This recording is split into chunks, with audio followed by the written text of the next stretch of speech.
So movement చెప్పే లోపల commanders so చూడండి. సో ఇది 100 metres track. So 100 metre track ఇదంతా. సో ఇక్కడ మనకు సెన్సార్ ఏర్పాటు చేస్తారు అన్నట్టు. సో ఇదంతా సెన్సార్ ఉంటుంది ఇక్కడ. సో 1 2 3 4 5 6 సో ఒక 6 మందిని వరుస కూర్చోబెడతారు.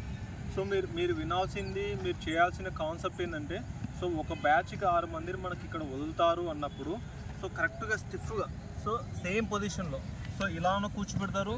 సో మనకి ఇంటర్నేషనల్లో అయితే కన్నా సో ఈ సిచ్యువేషన్లో ఉంటారు. సో అక్కడ బేసిక్ రన్నింగ్. సో మనకి ఇక్కడ ఏంటంటే మీరు ఎప్పుడు కూడా సో ఈ సిచ్యువేషన్లో ఉండాలి.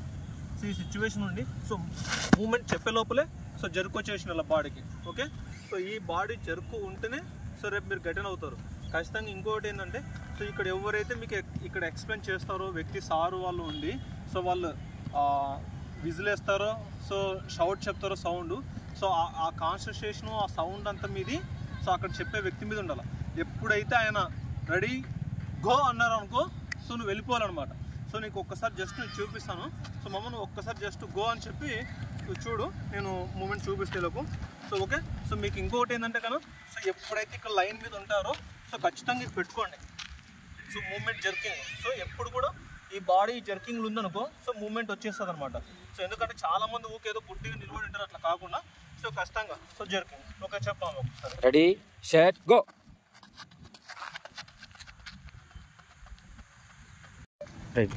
ఓకే, సో అదే విషయము 100 మీటర్స్లో ఇప్పుడు కూడా మీరు బాడీ జర్కింగ్ చేసుకుంటూ సో పొజిషన్లో ఎప్పుడైతే నువ్వు నించుంటావో సో నీకు టైమింగ్ సేవ్ అవుతుంది. ప్లస్ ఏంటంటే ఖచ్చితంగా నువ్వు ఎప్పుడు స్టార్టింగ్ పికప్ తీసుకుంటావో అదే పికప్ ఎండింగ్ వరకు ఉండాలి. ఓకే, ఎండింగ్ వరకు నీకు పికప్ తగ్గిందనుకో మధ్యలో డ్రాప్ అవుతావు అనమాట. ఖచ్చితంగా స్టార్టింగ్ ఎండింగ్ సేమ్ పికప్ ఉండాలి, ఎక్కడ డ్రాప్ అవుట్ అవ్వకూడదు. ఓకేనా? సో ఇవి గమనించి ఇంకోటి హ్యాండ్ మూమెంట్ పర్ఫెక్ట్గా తీసుకోండి. ఎంత హ్యాండ్ మూమెంట్ చేసినావు అనుకో అంత పర్ఫెక్ట్గా నీకు ఈ 100 మీటర్స్ టైమింగ్ వచ్చేస్తుంది. ఓకే బాయ్, బాగా వినండి. సో ఫాలో అవ్వండి. Bye, thank you.